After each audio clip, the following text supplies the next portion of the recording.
Okay, in this tutorial, I'm going to show you how to create 4 different value scales. A value scale is basically just a scale that goes from really, really light to really, really dark in gradual steps. You can have as many different squares in your value scale as you want. This particular one has 8 squares. So we're going to make this one white and have it get gradually darker until we've got the darkest value that we can have on this side. In each of the value scales, we're going to use a different shading technique to create those values. So for the first one, we're going to do a blending technique. I have a blending stump and I have 4 different pencils. You can use as many different pencils as you like. I've got a B, and that's my lightest value of the pencils that I have. And then I have a 2B and a 4B and a 6B. So the first square I'm going to leave completely white. The next square, I'm going to shade just using the blending stump. Now this blending stump's been used before, so it's got a little bit of graphite on the edge of it. I'm just going to use that to shade with because I want this to be just barely light or barely darker than the square beside it.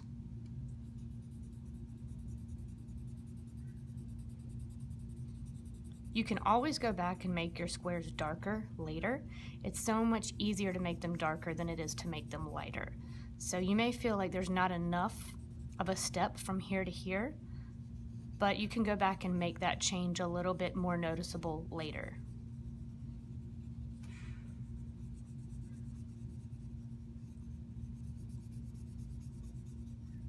All right, I feel like that looks pretty good for my second square. It's noticeably darker than the first one.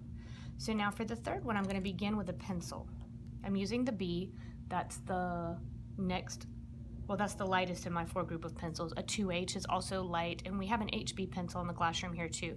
HB and B are just so similar, it doesn't really matter. I'm using a B.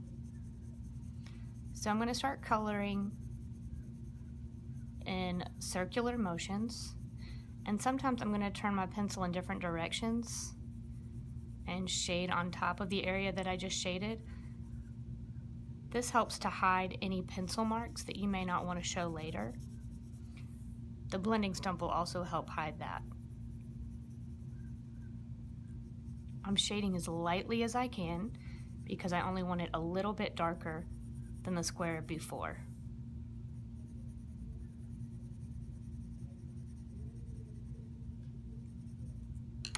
And I can go over the blending stump to just kind of smooth things out just a little bit. So you see how it's just a little bit darker.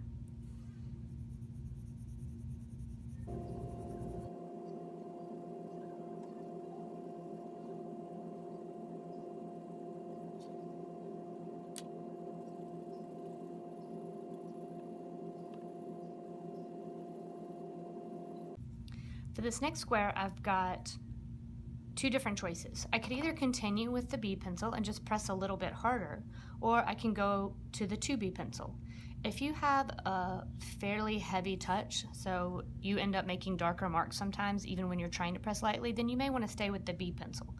But I'm going to use the 2B and just press really, really lightly. I'm also trying to use the broad side of the pencil. I'm trying to angle my pencil down more because this will take out some of the mark making.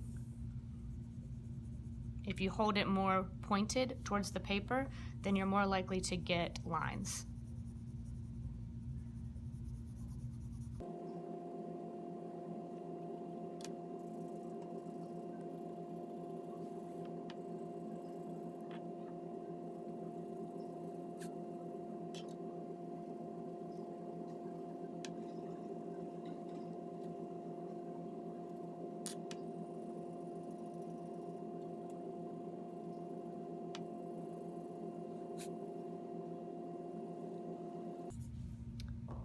All right, again, I have another choice. I can continue with the 2B and just press harder for the square, or I can move over to the 4B.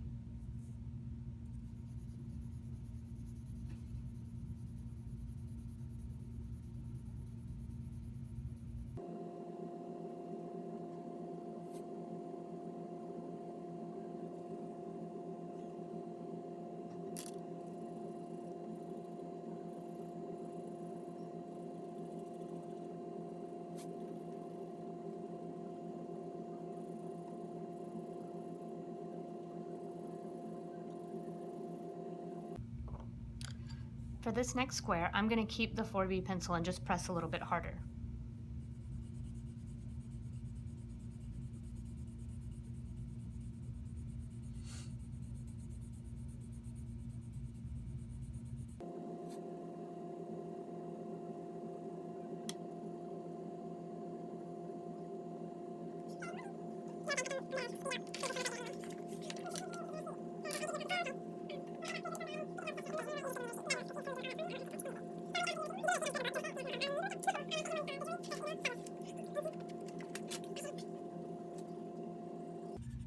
Right, for this next to last one, I'm going to switch to the 6B pencil. So I'm going to use the 6B and shade a little bit lighter and just press the pencil as hard as I can for that one.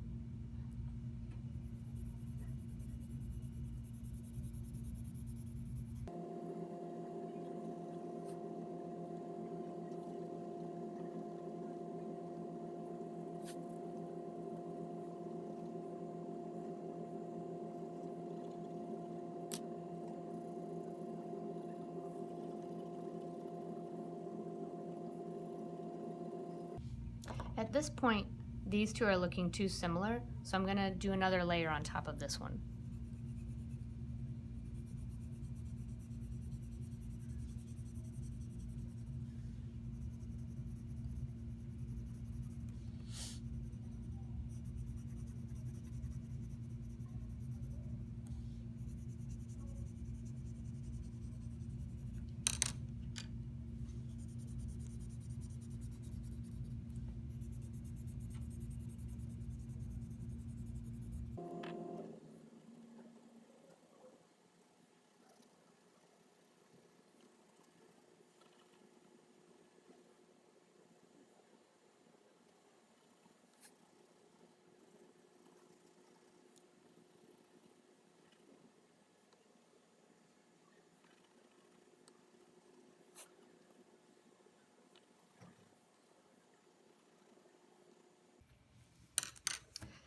And then when you're finished, you can take your eraser and just clean up anything around the value scale where you've got marks that you didn't mean to get.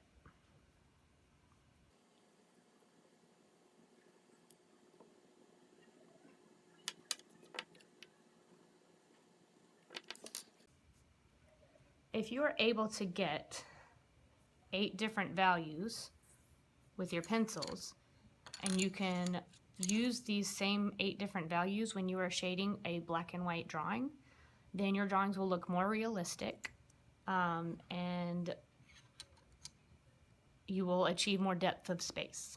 So it's important to learn how to create all of these different values and go slowly from light to dark.